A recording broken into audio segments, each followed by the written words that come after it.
Today's Tuesday tax tip has to do with record retention. One of the most popular questions posed to me is how long should I keep my records? And generally what I tell clients is that they should retain them, most records, for 7 years. The reason for this is that the IRS has 3 years from the due date of the return, from the later of the due date of the return or the date you filed to audit your return.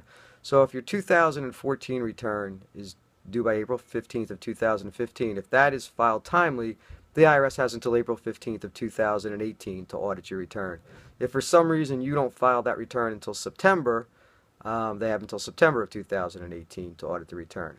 However, if you underreport your income by 25% or more, the IRS has the ability to audit you for 6 years. So I tell most people hold on to their records for 6 years plus the year you're working on, so generally 7 years.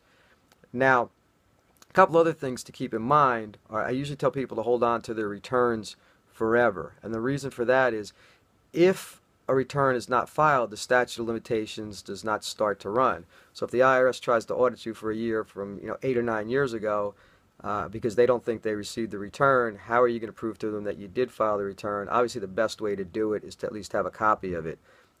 In a world of today where you have e-filing for federal and state income tax returns, I don't think you're going to see as much of a discrepancy of whether the return itself was actually received. In addition, there's certain other items I tell people they have to keep for a much longer period of time.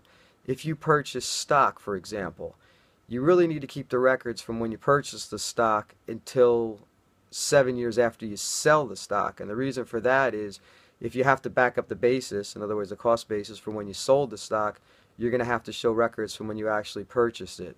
Same thing with a home. If you buy a home, it's a good idea to keep your closing statement and a record of any improvements you made, because when you go to sell your home, you want to have a record of what you actually paid for it, whether it's a home, whether it's an investment property. So those are the general rules for how long to retain records. Hope this helped you out, and I'll see you again next week.